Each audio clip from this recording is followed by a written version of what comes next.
Good afternoon, everyone, and thank you for joining us for the National Weather Service Peachtree City and Atlanta office's weekly weather briefing. I'm meteorologist Sid King, and I'll be giving you a rundown on what we can expect in the coming week. As we begin, we have a high pressure system in the northeast U.S., which is currently driving a weak cold front through the forecast area. Conditions will be dry behind the front today, but overnight and into tomorrow, the cold front is going to advance back to the north as a warm front, and isolated light showers may be possible in its vicinity. A wedge of high pressure will promote cooler temperatures in the northeast Friday and Saturday, and then above average temperatures are expected this weekend and into next week. There will be a chance of showers and thunderstorms next week, Monday into Tuesday, most likely across North Georgia on Tuesday. But some uncertainty still remains on the timing and intensity of this frontal system. Here's a look at our current conditions of a map of the U.S. Here you can see our cold front positioned across central Georgia. That's going to continue moving south today. There's a strong high pressure centered over around the Great Lakes region, which is continuing to force that southward. That's going to move east towards the end of the week, and tomorrow into the weekends. A look at satellite imagery from this morning showed lingering clouds in portions of central and south Georgia ahead of the frontal boundary, but clearing skies behind that front. What that means for today is we have no rain chances over the course of the day.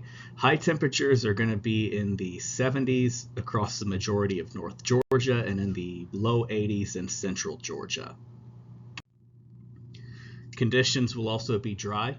Going to be mostly clear behind the front, like I said, and then relative humidity values are going to drop to between 25 and 30% across the majority of our area, even below 25% down to about 23% in the higher elevations of northeast Georgia. Winds will be light today at about 5 miles per hour or less.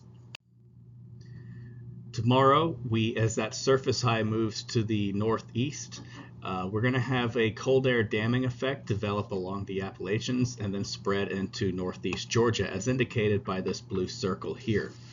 The influence of low pressure, meanwhile, over the Great Plains, that's going to help lift our frontal boundary back up to the north as a warm front.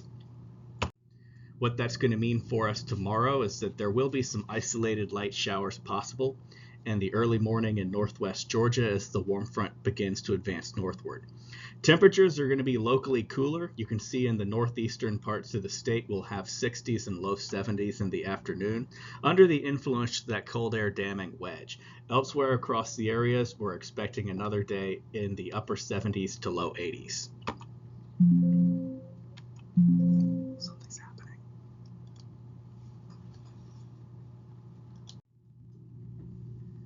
As we move into tomorrow night, we're going to have the warm front continuing to lift to the north. We are going to continue to have cool air in the northeast parts of the state. There will be a low pressure system that's going to be continuing to move northward through the Great Plains. And a second one is going to develop along the frontal boundary. That one is one that we're going to be watching in the early parts of next week. Then on Saturday, a little bit of the wedge still lingering on Saturday morning, and then rain chances are expected to be minimal this weekend. But as warm air moves in from the Gulf of Mexico, we are going to see some temperatures and cloud cover increasing. And then this second low pressure on Saturday morning will be positioned across the Texas and Oklahoma panhandle, and then as that begins to move northeastward early in the week, that's going to drive the frontal boundary ever closer to our area. For the time being, we're going to have a warm weekend. You can still see the influence of the wedge reflected in the temperatures in northeast Georgia on Saturday, and then on Sunday we'll be in the 80s across the majority of the area. Monday, as that second low pressure moves into the Great Lakes, a cold front will advance eastward towards Mississippi Valley into the warm air mass that we have over Georgia at that time. As the week goes on, high temperatures will average by a couple of degrees each afternoon. This warming will be inhibited across portions of North Georgia on Tuesday as those showers and thunderstorms arrive. Low temperatures each morning will start off in the 60s, with high temperatures rising into the 80s each day.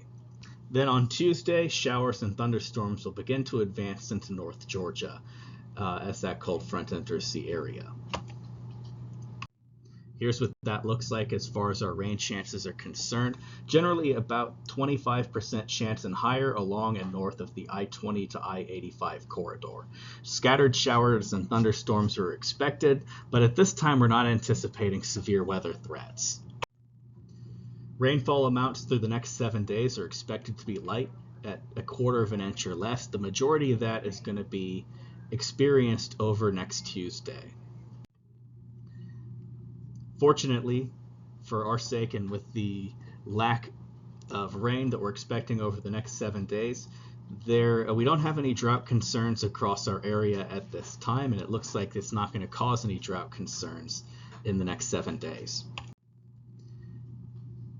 For the day 6 through 10, from April 30th through May 4th, it looks like we're going to have a high chance of being above normal across the majority of the United States, including our forecast area. And then a slight chance, about 33 to 40% chance of leaning drier than normal during that time. That concludes our weekly weather briefing.